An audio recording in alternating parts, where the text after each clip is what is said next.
¿Qué tal?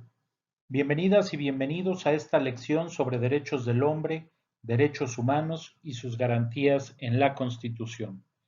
Esta lección forma parte del temario de la asignatura Teoría de la Constitución en la Facultad de Derecho de la Universidad Nacional Autónoma de México. Soy el profesor Joaquín Narro Lobo y a lo largo de los próximos minutos los acompañaré en este recorrido por el tema de los derechos humanos. A lo largo de esta lección, repasaremos un poco de la historia y el contexto mundial en el que los derechos humanos y su antecedente, los derechos del hombre, surgen y se desarrollan. De igual manera, estudiaremos cuál fue la terminología que las diversas constituciones mexicanas adoptaron al momento de reconocer los derechos del hombre primero y los derechos humanos después. Conoceremos un poco de las garantías sociales, aquellas que forman parte de las grandes aportaciones que México ha realizado al derecho constitucional en el mundo. Entraremos a un tema que forma parte del debate actual en el derecho constitucional. Nos referimos a los derechos colectivos o difusos. Y finalmente, conoceremos uno de los criterios para clasificar y estudiar a los derechos humanos, las generaciones de los derechos humanos. Probablemente una de las notas características del constitucionalismo moderno y particularmente de aquel que se desarrolla después de la Segunda Guerra Mundial tiene que ver con los derechos humanos y esto se debe en buena medida a que producto de la entonces naciente Organización de las Naciones Unidas se promulgó un documento que ha resultado fundamental para entender el desarrollo jurídico y político de los estados en el mundo. Nos referimos, por supuesto, a la Declaración Universal de los Derechos Humanos, que fue adoptada por la Asamblea General de las Naciones Unidas el 10 de diciembre de 1948, hace ya 72 años. En el caso de nuestro país, aunque es justo reconocer que la Constitución de 1917 fue la primera en considerar las garantías sociales como medios de protección a grupos específicos, también es cierto que, debido a lo que en aquellos años se encontraba presente en el debate jurídico, los derechos humanos no fueron reconocidos simple y sencillamente porque todavía no existían, pero pues esto impidió que nuestra constitución, con ya más de 100 años de existencia, no los contemplara y no los contemplara sino hasta el año 2011, cuando producto de una reforma de gran calado, se reconocieron a los derechos humanos como el eje de actuación del Estado y como una de las finalidades últimas de todas las autoridades del Estado en conjunto.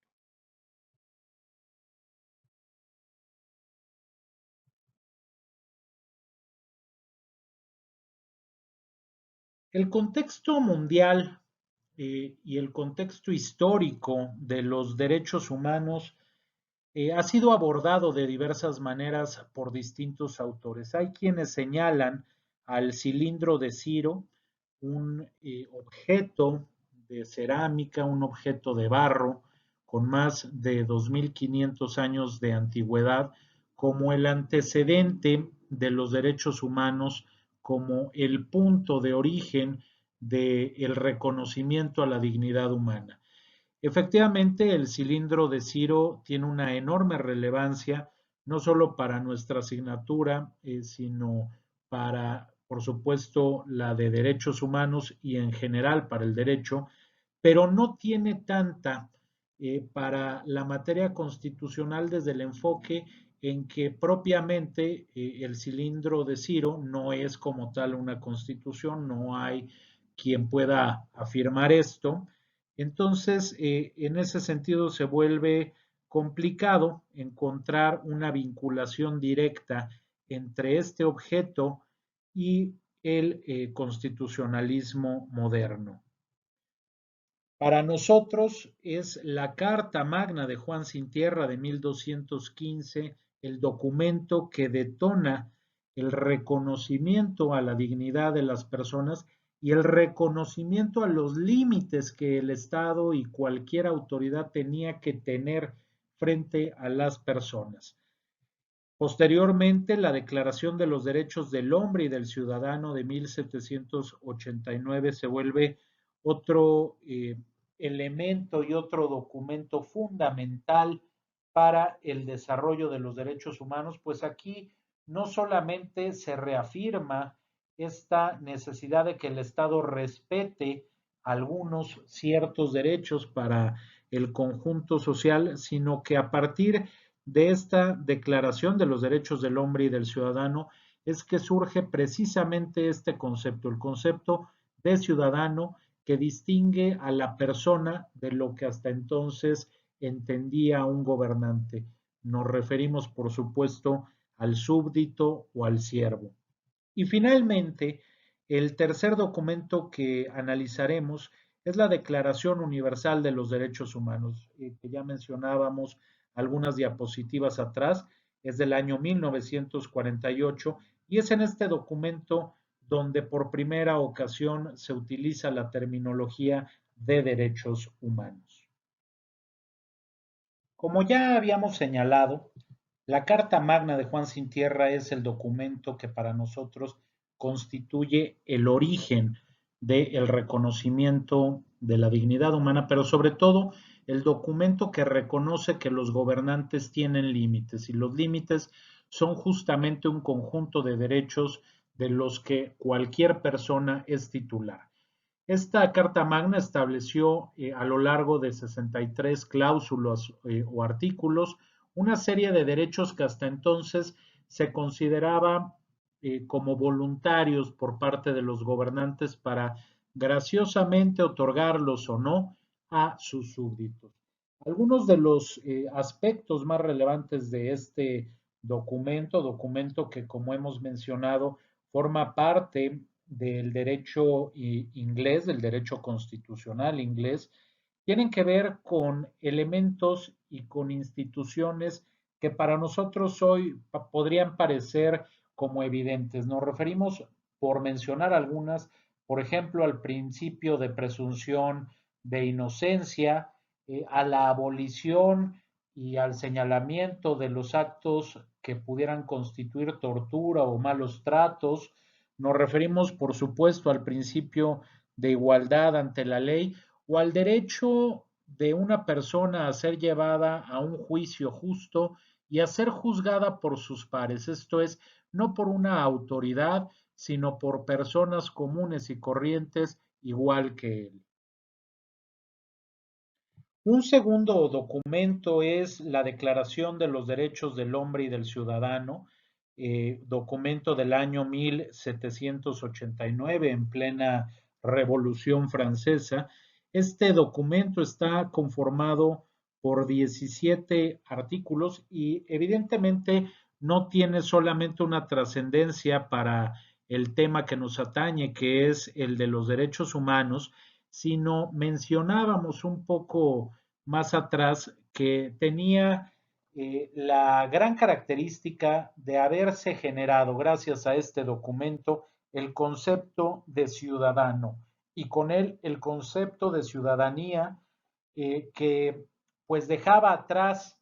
o eso pretendía cuando menos, el concepto de súbdito, donde la persona no tenía una calidad específica frente al Estado, sino que más bien era vista como un mero objeto de algunas personas que sí tenían derechos frente al Estado. Esta diferencia tan grande entre aquellas personas que sí gozaban de derechos y quienes no, fue justamente una de las causas que llevó a los franceses de aquel momento a levantarse en armas en contra del Estado absolutista de Luis XVI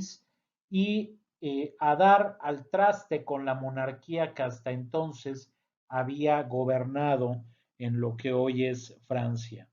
Este documento tiene como eje fundamental el reconocimiento de la libertad y de la igualdad de todas las personas, así como el reconocimiento de la existencia de ciertos derechos que las personas poseen por el simple hecho de ser personas. El reconocimiento de estos derechos no es otra cosa al final que el reconocimiento de la titularidad de la soberanía por parte del pueblo, concepto que, como sabemos, otro francés había acuñado, Jean Baudin, pero que entonces significaba algo muy distinto. La soberanía para Baudin tenía que ver más con la capacidad que el soberano, que el rey, que el monarca tenía para gobernar, aún en contra de lo que se consideraba correcto para sus súbditos.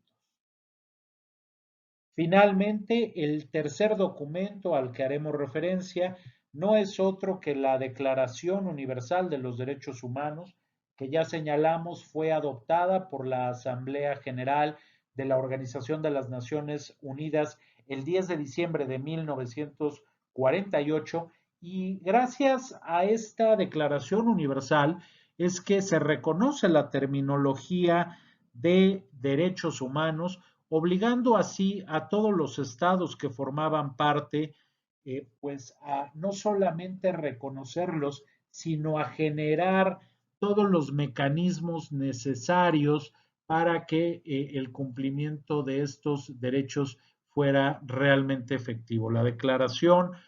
Universal está conformada por 30 artículos, es una declaración breve que vale la pena que ustedes puedan conocer, que ustedes puedan revisar de manera más puntual.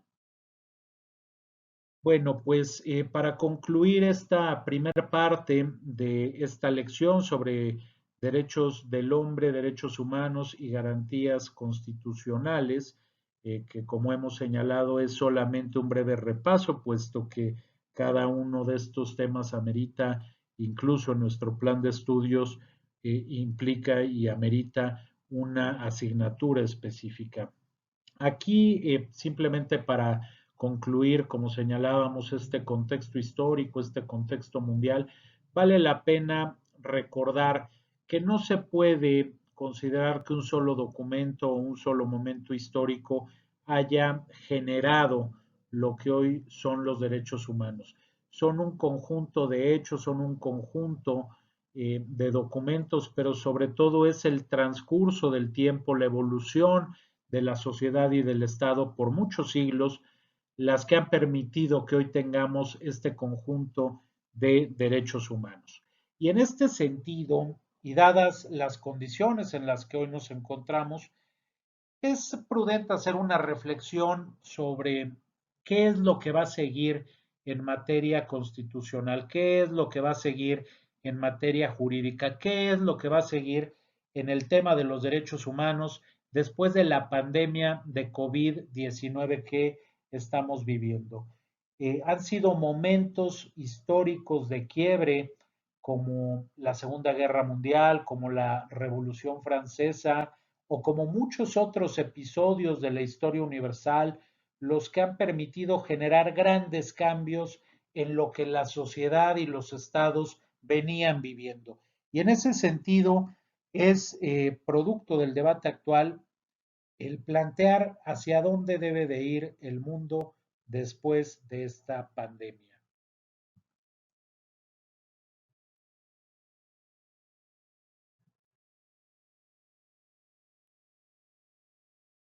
Vamos a analizar ahora cuál ha sido la historia de los derechos del hombre y de los derechos humanos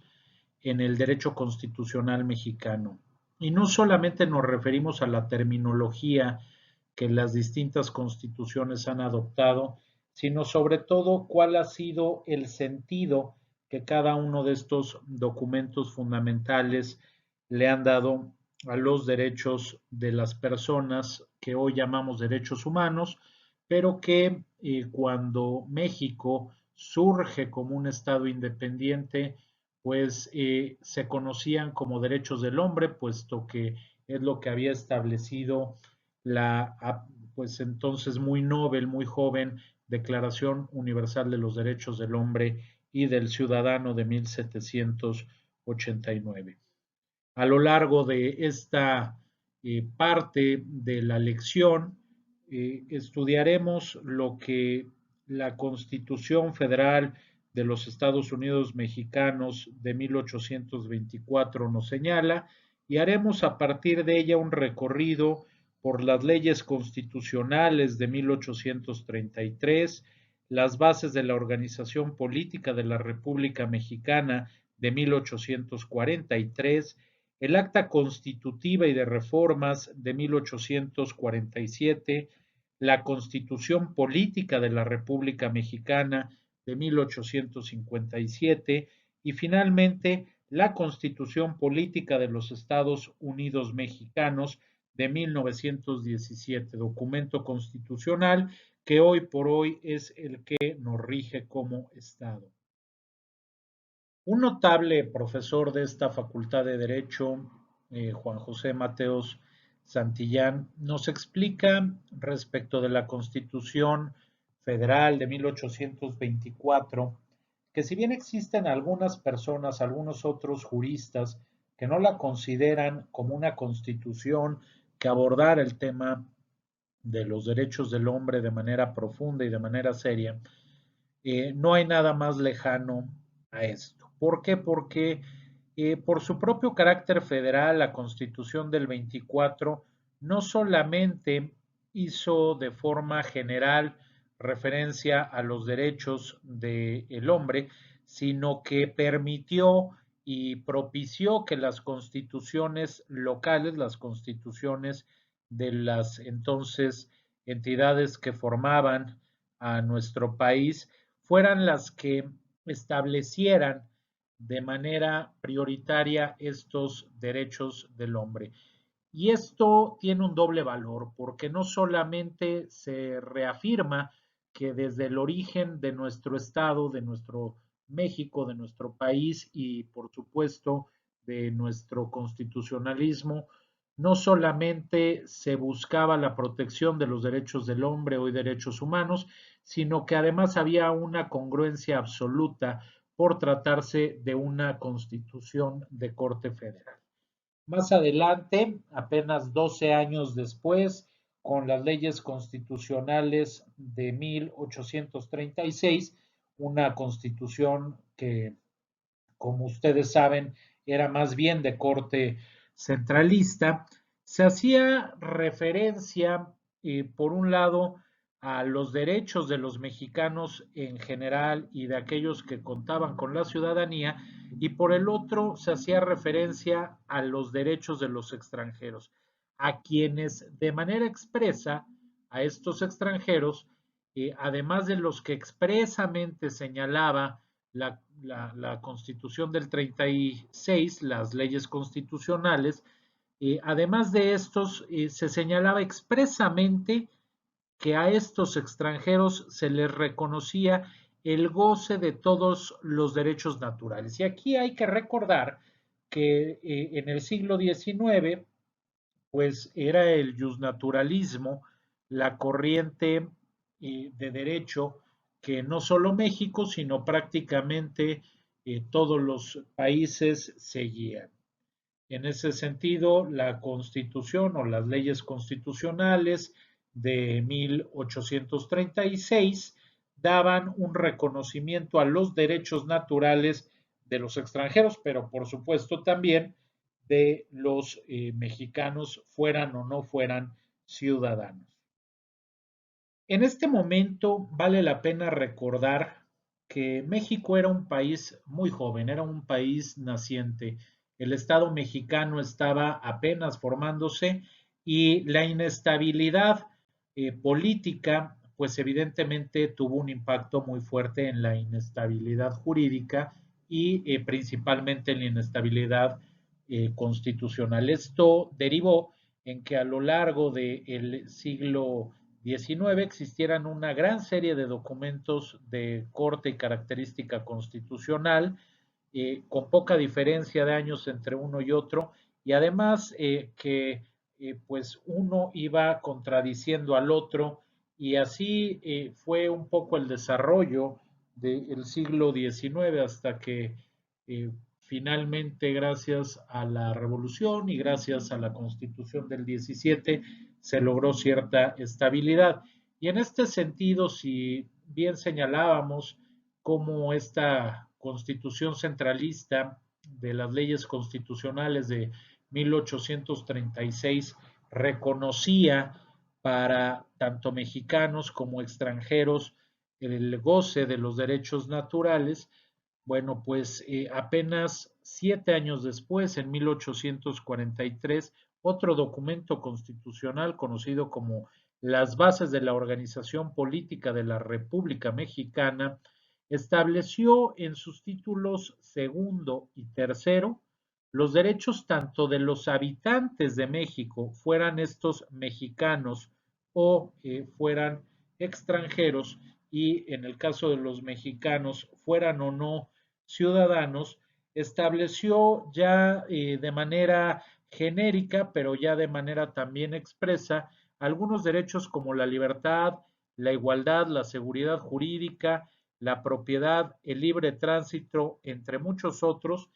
y de manera particular a los mexicanos y a los ciudadanos mexicanos les dio algunos otros derechos de carácter exclusivo, como señalábamos, y un par de ejemplos de esto son el poder gozar y el poder ser incorporado a determinados empleos de manera exclusiva, o bien a ser preferidos por encima de los extranjeros cuando ambos, tanto el ciudadano mexicano como el extranjero, tuvieran prácticamente las mismas cualidades, y también las bases de la organización política de la República Mexicana del 43 reconocieron el derecho al voto para los ciudadanos mexicanos.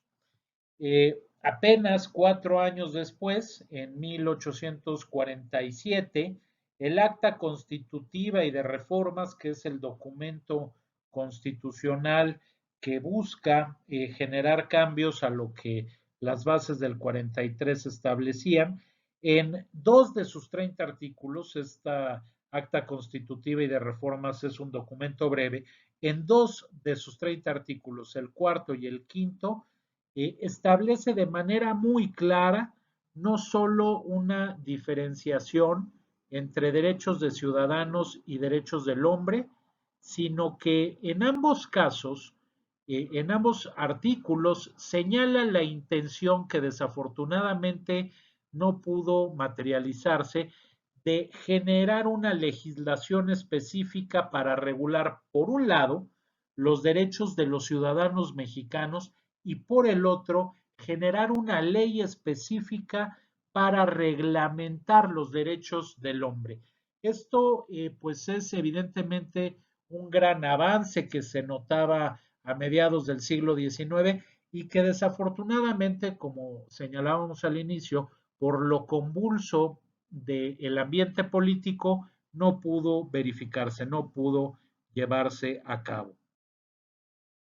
Apenas una década después de haber promulgado el Acta Constitutiva y de Reformas, fue promulgada la Constitución Federal de los Estados Unidos Mexicanos, conocida como la Constitución del 57, y en este documento, en esta Constitución, se reconoció expresamente,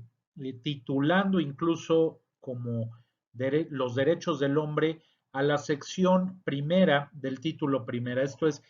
para comenzar el texto constitucional del 57, los constituyentes de aquella época nombraron así a la primera sección del título primero, de los derechos del hombre.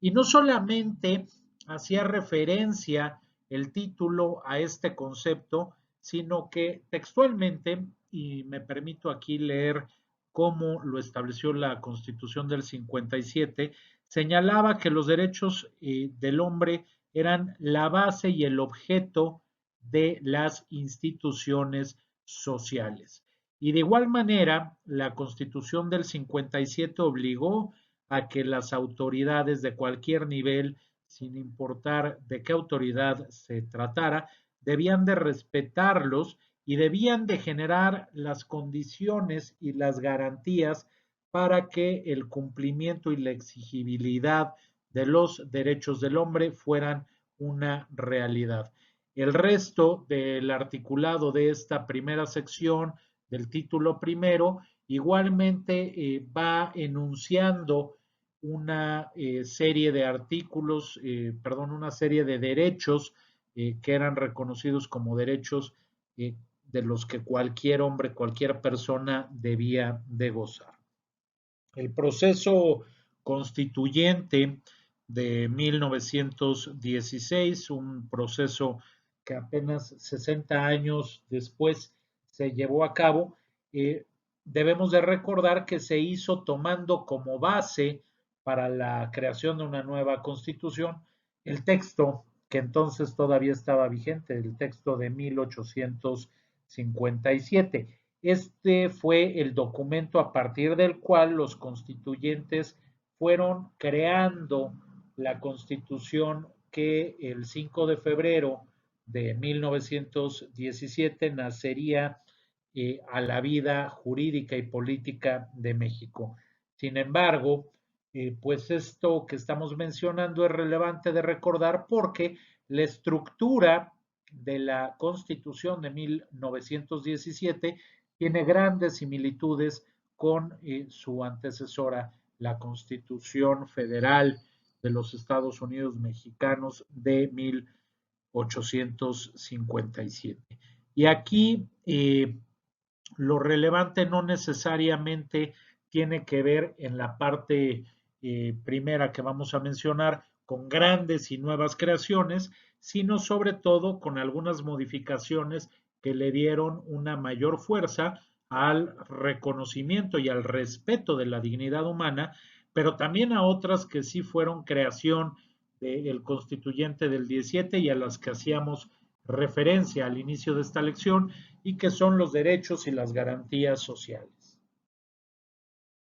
La Constitución de 1917, de esta manera, introduce un cambio que a lo largo de muchos años, hasta hace no mucho, generaba cierta discusión y cierto debate entre los constitucionalistas, puesto que cambió la definición, el título de la sección primera y dejó de ser de los derechos del hombre para llamarse de las garantías individuales. Y aquí el debate estribaba en si podía hablarse de garantías individuales sin antes haber señalado los derechos que debían de garantizarse. Ya en esta época el positivismo empieza a formar parte central de la teoría y la doctrina jurídica y pues desde una óptica muy formalista y muy positivista es que se da esta discusión de si en realidad podía hablarse de garantías cuando no se había hecho previamente referencia a un conjunto de derechos que había que garantizar. Afortunadamente, este debate en la vida práctica pues no tuvo un mayor impacto y las garantías fueron vistas como los medios necesarios para cumplir y para poder hacer cumplir toda una serie de derechos y de esta manera hacer efectivos los derechos de todos los seres humanos, de todos quienes habitaban o transitaban por el territorio mexicano. Como ya señalábamos, es algo muy afortunado que hace ya casi una década, en 2011, se llevara a cabo una modificación al texto constitucional en varios artículos, pero que particularmente en este momento nos vamos a referir a lo correspondiente al nombre del título primero, que cambió y dejó de ser de las garantías individuales para convertirse en de los derechos humanos y sus garantías. Y vamos a dar lectura a los primeros 5 párrafos del artículo primero de la Constitución, una vez que esta reforma fue llevada a la realidad. Vale la pena señalar que esta reforma no solamente fue al artículo constitucional primero, sino a una serie de artículos y gracias a esta reforma hoy podemos señalar que el Estado mexicano, cuando menos desde la óptica constitucional, camina hacia el fortalecimiento y la consolidación del Estado democrático y constitucional de derecho al que todos aspiramos. Si me lo permiten, iré dando lectura a estos primeros 5 párrafos del artículo primero de nuestra Constitución después de la reforma de 2011 en materia de derechos humanos. Título primero, capítulo primero, de los derechos humanos y sus garantías. Artículo primero. En los Estados Unidos mexicanos, todas las personas gozarán de los derechos humanos reconocidos en esta Constitución y en los tratados internacionales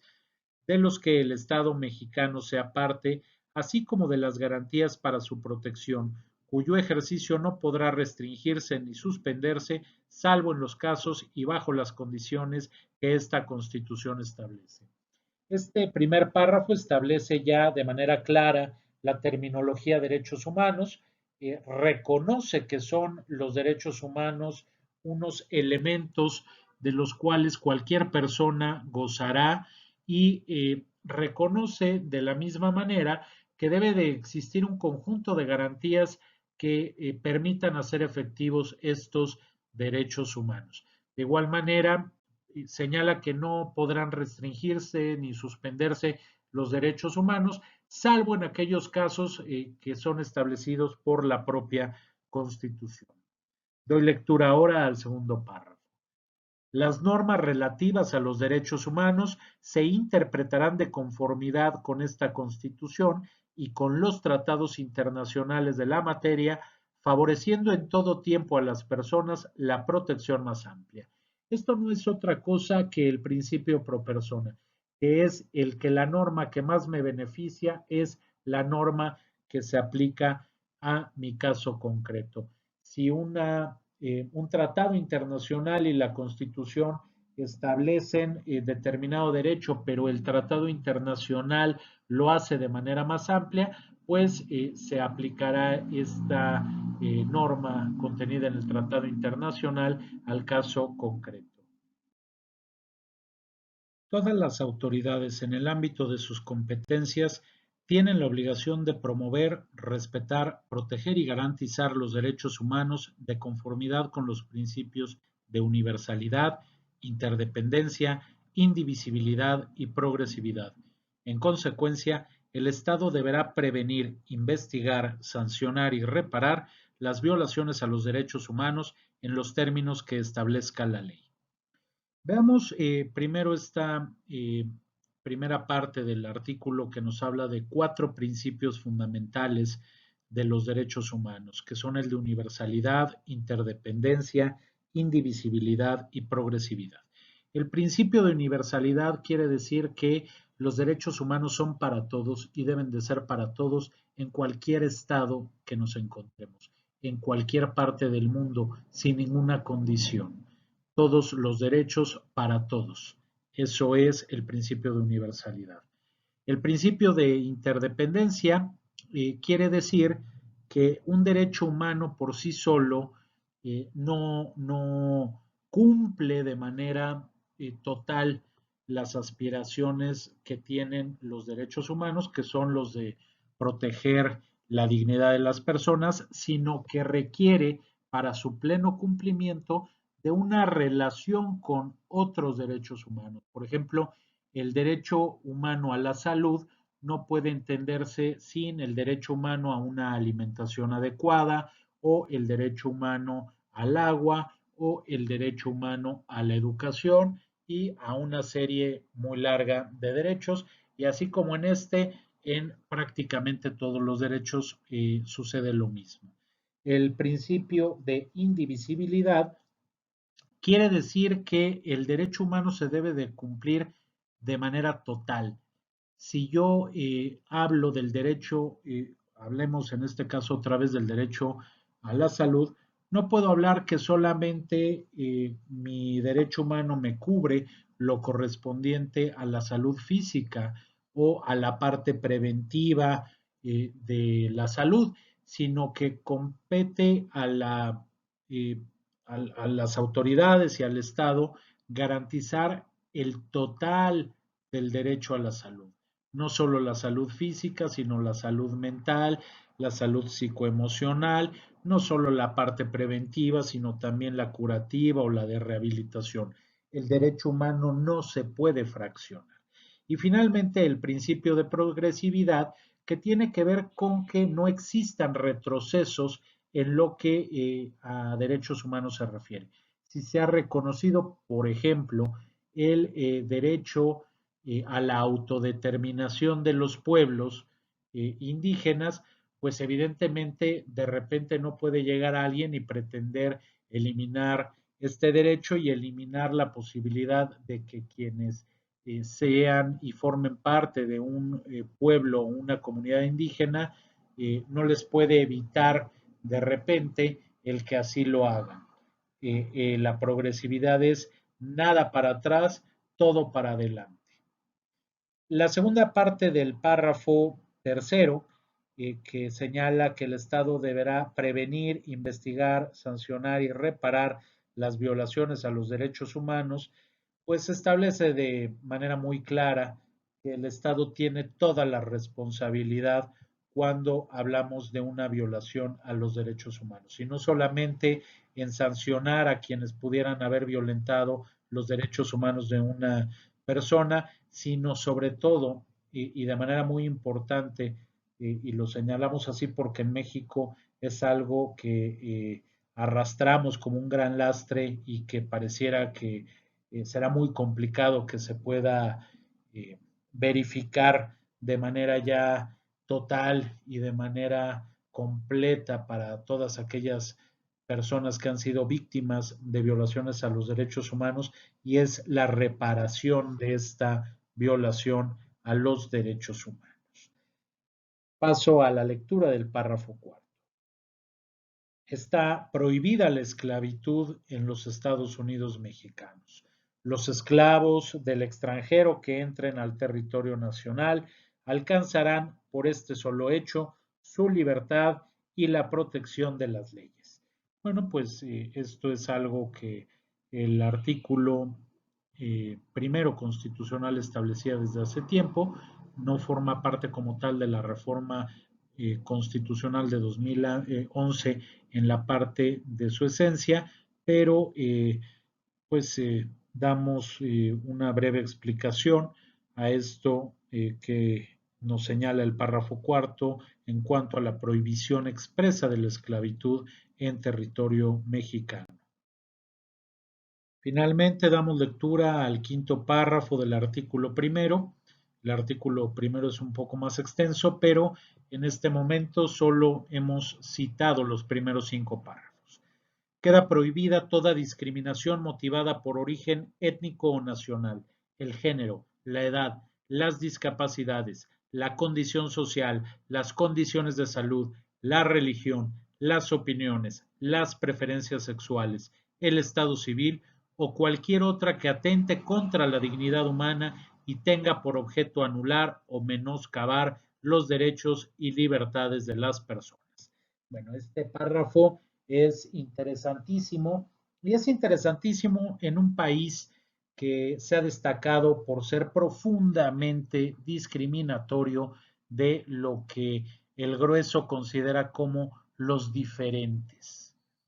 aquellos que pertenecen a una religión que no es la mía, aquellos que tienen una condición social distinta a la del núcleo en el que yo me muevo, a quienes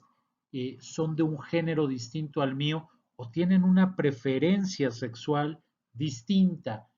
a la que yo tengo. Todos esos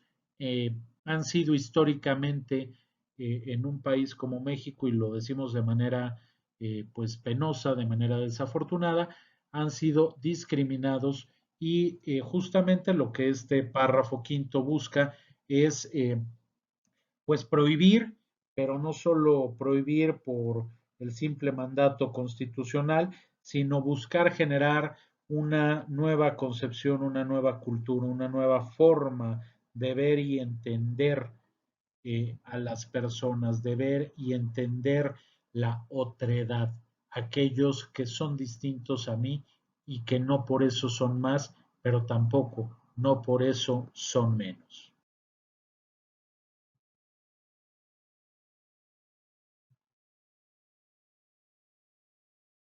Vamos a explicar ahora un tema y un elemento del constitucionalismo mexicano que fue una aportación para el resto del mundo. Nos referimos, por supuesto, a las garantías sociales. ¿Y las garantías sociales qué son? Las garantías sociales son aquellas que buscan proteger a individuos que pertenecen a un determinado grupo que se encuentra en condiciones de desventaja frente a individuos que pertenecen a otro grupo. ¿De qué manera lo podemos señalar muy gráficamente? Existen grupos sociales que detentan el poder, y hablamos aquí de un poder político, social y económico, y que chocan con intereses de grupos sociales que carecen de este poder. En medio de este conflicto que se puede presentar, el Estado tiene la obligación de generar condiciones para evitar este choque, para impedir que los grupos con poder y los grupos que carecen de poder choquen y se enfrenten en algo que pudiera resultar muy desafortunado. Nosotros debemos de recordar cuál fue la realidad que prevalecía en México durante la promulgación y en los años previos a la promulgación de la Constitución de 1917. Había una enorme desigualdad, una enorme injusticia que perjudicaba a determinados grupos, particularmente a grupos obreros, a grupos campesinos, y que los ponía y los colocaba en una situación de desventaja frente a grupos poderosos. Un poco más adelante veremos de manera concreta el caso de obreros y el caso de campesinos, pero pues estas condiciones de desigualdad, pero no solo de desigualdad, sino de una desventaja franca de la que no podrían salir los grupos carentes de algún tipo de poder, fue llevando a los constituyentes de 1916-17 a idear un mecanismo en el que el Estado pudiera generar ciertas condiciones que pudiera permitirle a estos grupos en desventaja tener oportunidades para igualarse social, política o económicamente con quienes tenían hasta entonces prácticamente el control y la concentración del poder. Ignacio Burgoa Orihuela, profesor emérito que tristemente falleció hace ya varios años, profesor emérito de nuestra facultad y uno de los más grandes constitucionalistas de México y de América Latina, señala que cuando hablamos de estas garantías sociales, lo que el Estado debe de hacer y la hipótesis en la que el Estado se coloca es en la de tener que ejercer tres tipos de facultades. Facultades impeditivas o preventivas, facultades sancionadoras y facultades fiscalizadoras que generan eh, que el Estado pueda pues evitar esta condición tan grande de desigualdad y de desventaja entre ambos grupos y que coloca al Estado con esta actuación y con esta actitud en una situación que en la teoría se ha denominado como intervencionismo estatal. Este intervencionismo estatal es de suma relevancia y es de suma relevancia porque es justo esto que nos señala Ignacio Burgoa Orihuela lo que hace distinta a la Constitución mexicana de las constituciones que hasta entonces se habían realizado y lo que la hace pionera en la materia de garantías sociales. Las constituciones, hasta antes de la de 1917, eran constituciones que veían al Estado como un ente que debía de proteger al individuo, como un ente profundamente liberal. El carácter liberal de las constituciones del siglo XIX, no solo en México, sino en América Latina y en general en el mundo, fue la nota eh,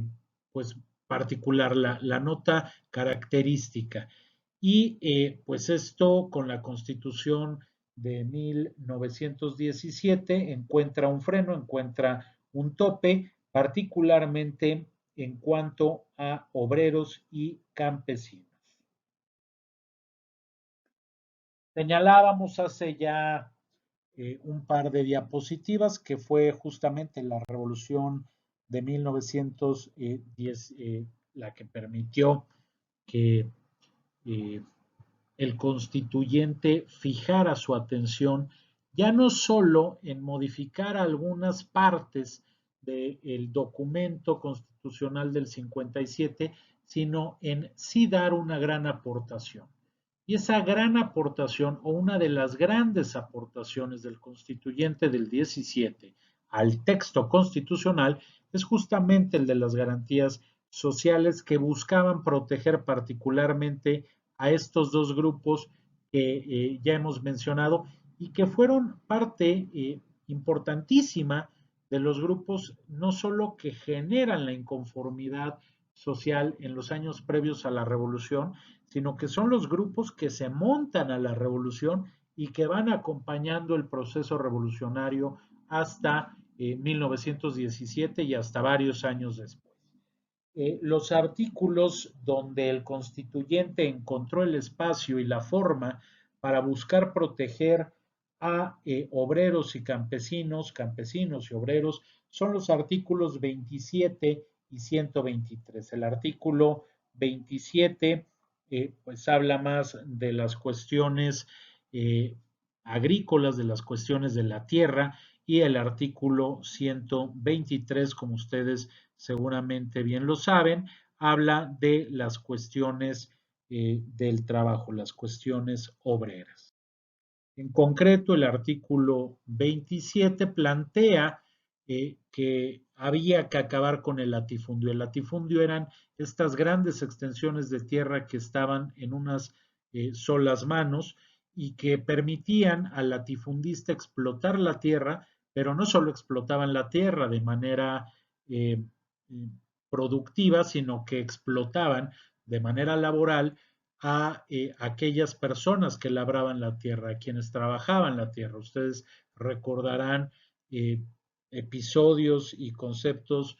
clave de la Revolución Mexicana y de los años previos, como eran las tiendas de raya, donde se les pagaba cantidades ínfimas a los trabajadores de la tierra y a cambio ellos iban a comprar productos a un alto costo en las llamadas tiendas de raya. Y esto se sucedía de esta manera porque el dinero con el que les pagaban no era dinero corriente, sino que eran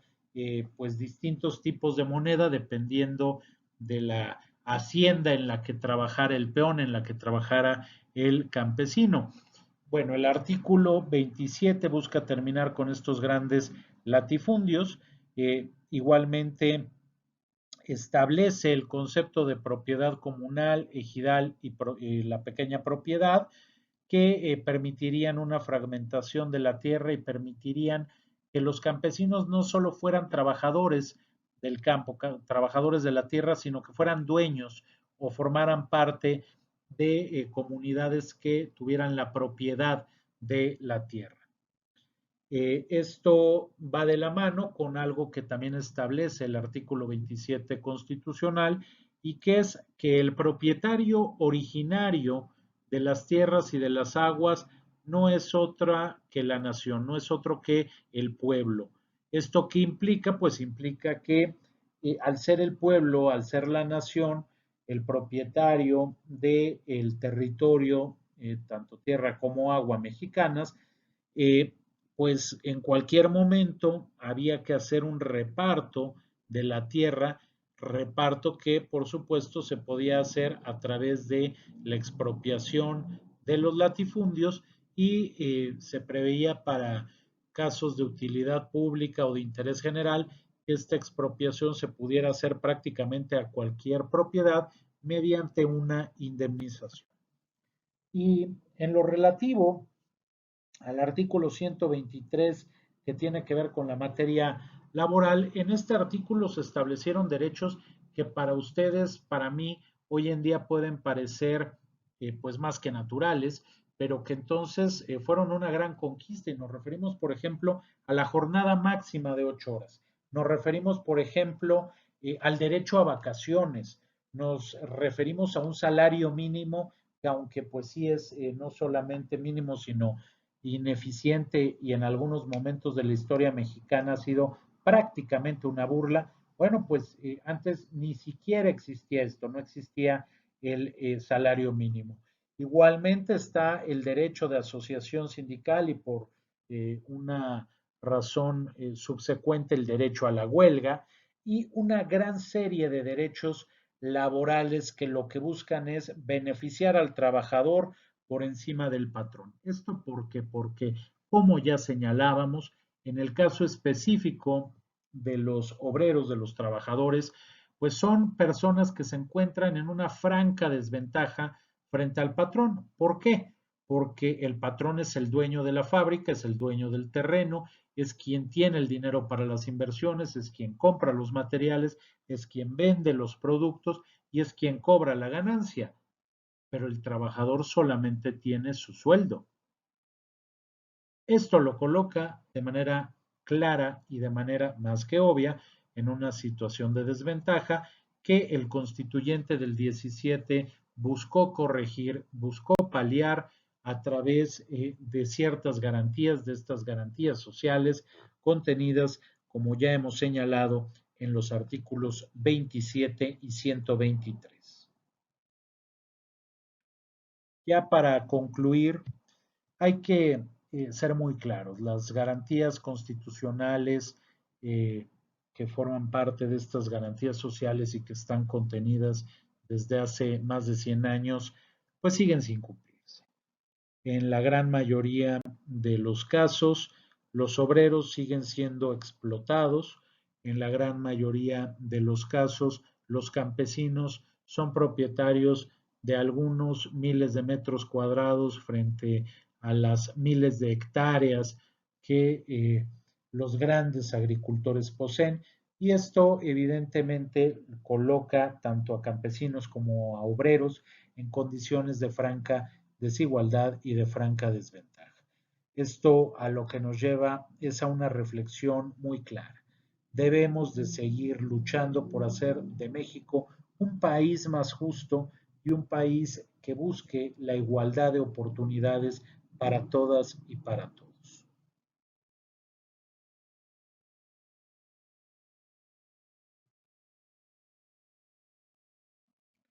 Entremos ahora a un tema de actualidad en el debate jurídico constitucional, porque para muchos desafortunadamente no queda del todo claro lo que son los derechos colectivos y difusos, lo que implican de obligación para el Estado, pero también, y esto es muy desafortunado, no parece haber todavía una comprensión total por parte de todos quienes estamos cerca de la materia constitucional y de la materia política, de la relevancia que tienen los derechos colectivos y difusos en un momento de la historia y en una situación del mundo en la que las desigualdades cada vez son más grandes a pesar de los esfuerzos que se puedan estar haciendo. Nos señalan Rodolfo Elizalde y Carlos Morales un concepto sobre derechos difusos y colectivos en los que se señala el carácter supraindividual, esto es, que está por arriba del individuo, por encima de este, y que no solamente impactan en la esfera jurídica, en la esfera de derechos de cada persona en lo individual. La finalidad, el objetivo que tienen estos derechos difusos y colectivos es el bien común de toda una colectividad, de toda una sociedad. Y por lo tanto, estos derechos colectivos y difusos se encuentran dentro de esta otra categoría que son los derechos sociales. La naturaleza que tienen estos derechos colectivos y difusos es la de la necesidad de una actuación positiva por parte del Estado. ¿Qué quiere decir una actuación positiva? Esto implica que el Estado debe de generar ciertas acciones que permitan que este derecho difuso o colectivo pueda hacerse efectivo. Un poco más adelante veremos un par de ejemplos concretos, pero adelanto. El Estado tiene la obligación de generar ciertas acciones que vayan tendiendo al cumplimiento de un derecho. No basta con que el Estado eh, simple y sencillamente lo establezca en una ley, no basta con que el Estado lo reconozca, no basta con que el Estado no impida el cumplimiento del derecho, no, implica una acción positiva del Estado. Y esta acción positiva lo que tiene como objetivo y como fin es el lograr un impacto en grandes grupos de la sociedad, en grandes grupos de personas que no solamente se verán beneficiados o favorecidos en el ámbito personal, sino que indirectamente se beneficiará a la colectividad, aun cuando, como en algún momento lo señalábamos, aun cuando no quieran o ni siquiera sepan que se les está beneficiando. Y aquí la nota característica de la colectividad es que ese grupo de personas, ese conjunto humano al que está enfocado un derecho colectivo o difuso, no puede ser determinado ni puede ya previamente estarlo. Es indeterminable. El sujeto no se puede determinar en el caso de estos derechos difusos.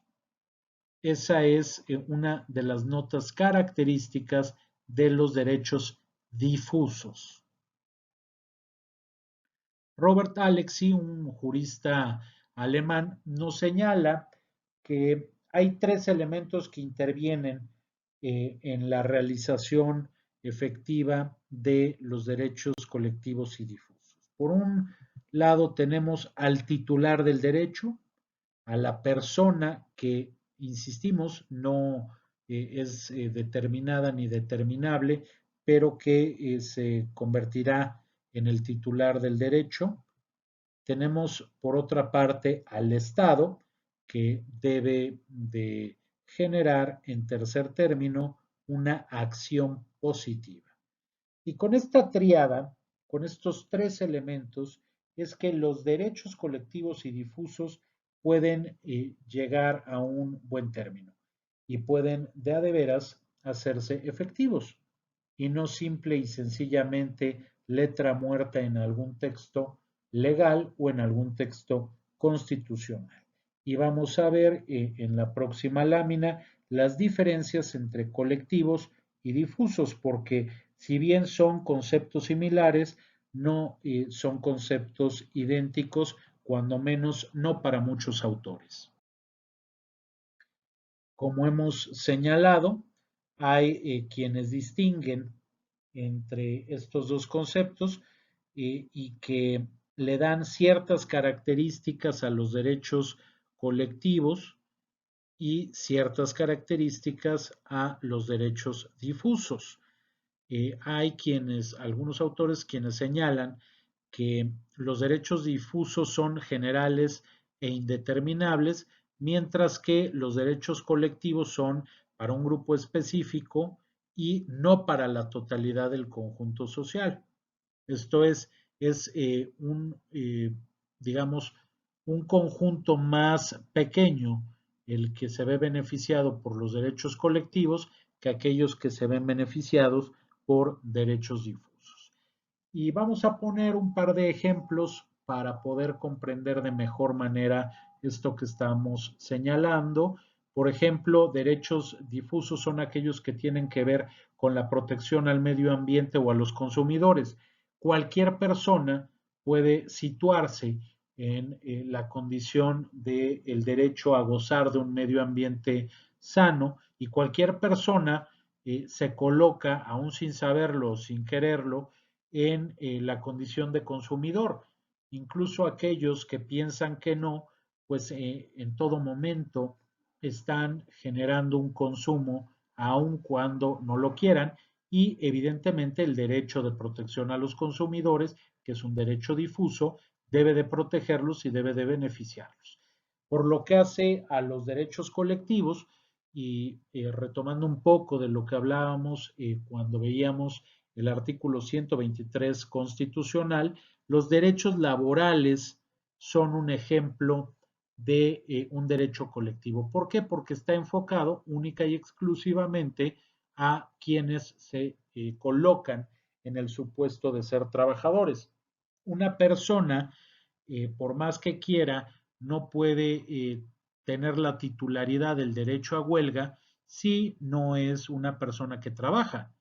El derecho a huelga solamente es un derecho de los trabajadores. O utilizando el ejemplo de los campesinos y de los derechos agrarios, pues una persona que no forma parte del ejido no podrá alegar los derechos eh, ejidatarios que le correspondan para poder trabajar una determinada porción de la tierra del ejido. Esto es, la diferencia es que en los derechos difusos prácticamente todos estamos, mientras que en los derechos colectivos solamente algunas personas que forman parte de grandes colectividades se pueden colocar y por lo tanto solamente esas personas pueden convertirse en sujetos del derecho.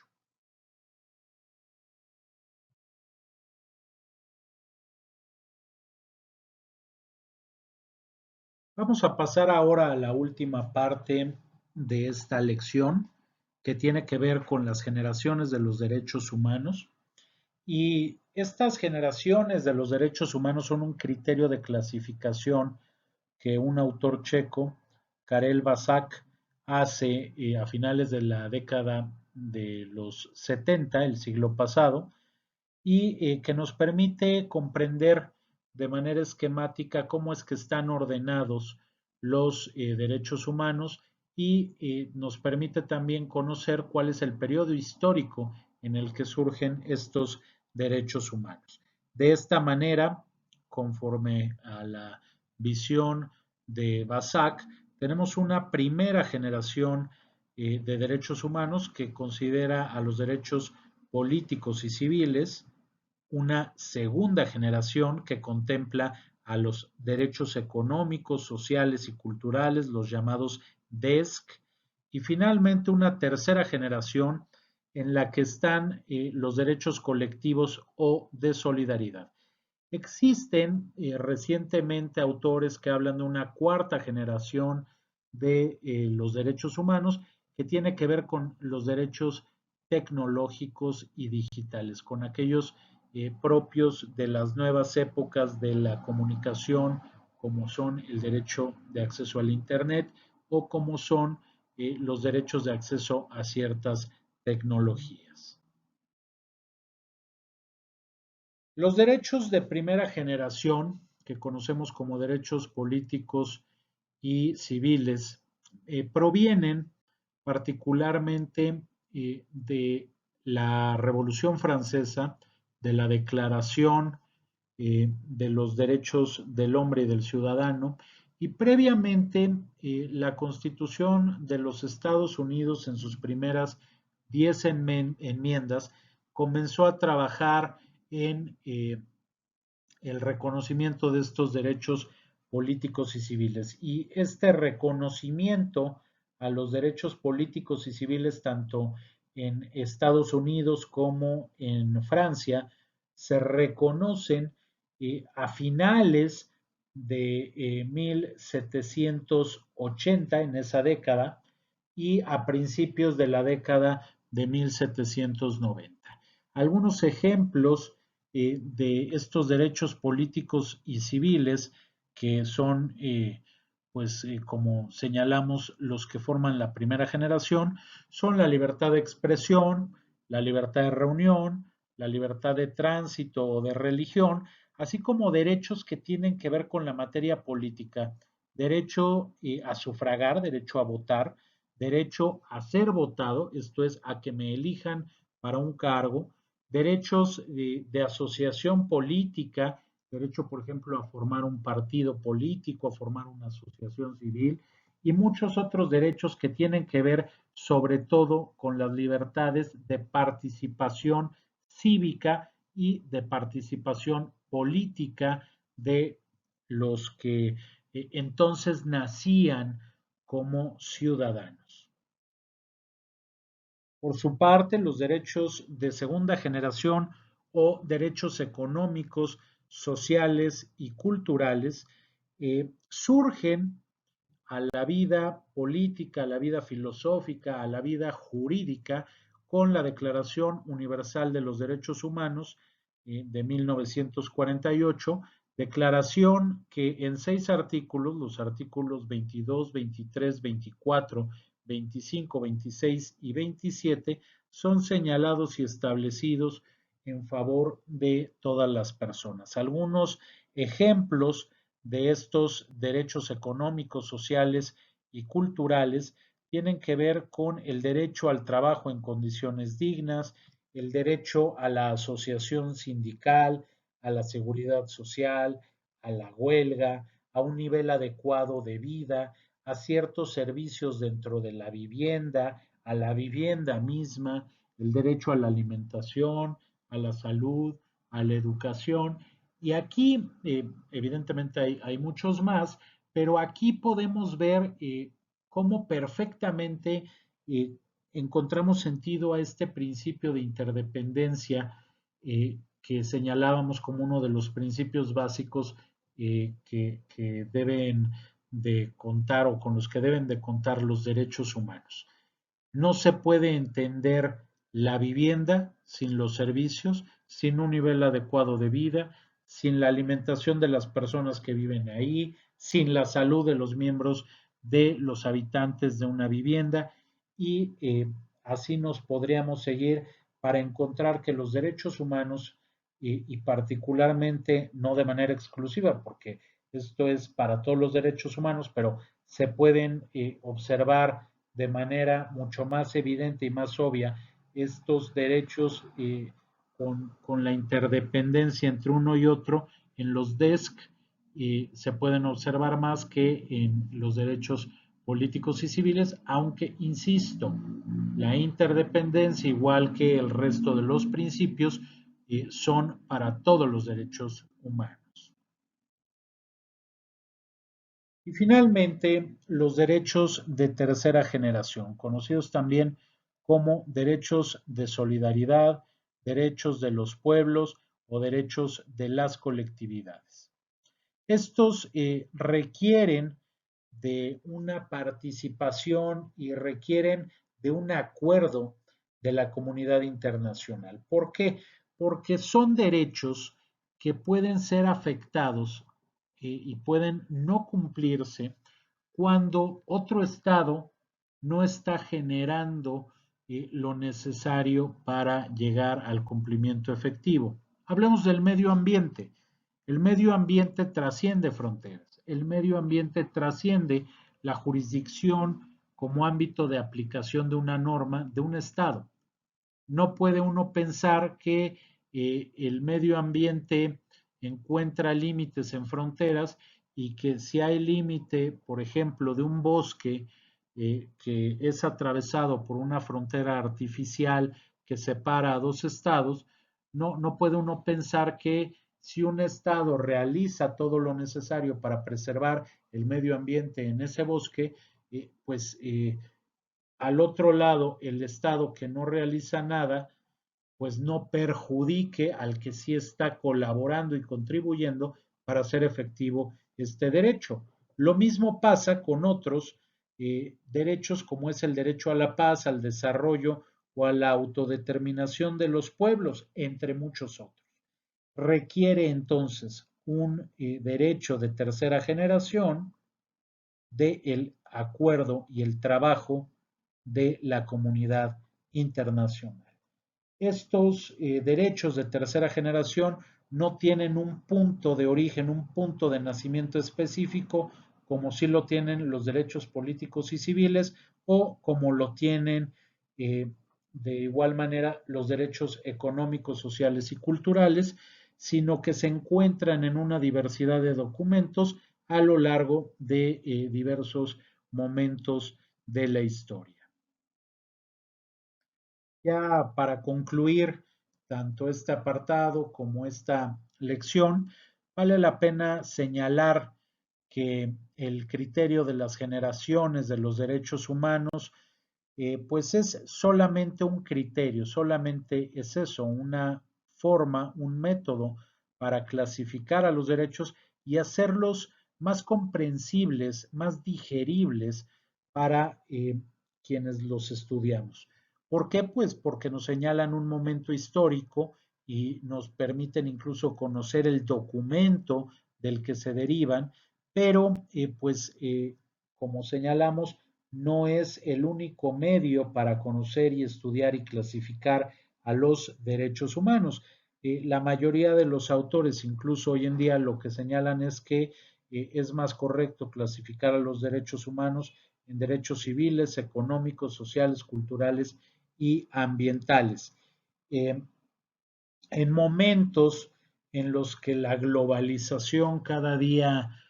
se vuelve una constante y hoy por hoy lo vivimos con lo que está sucediendo con la pandemia, pues sí creemos que el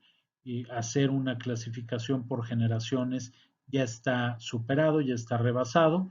y que debemos de atender a otros criterios para poder comprender de mejor manera el contenido de los derechos humanos. De esta manera, damos por terminada la lección correspondiente a los derechos del hombre, los derechos humanos y las garantías sociales en la Constitución. Pueden ustedes encontrar aquí cuáles han sido los recursos y las fuentes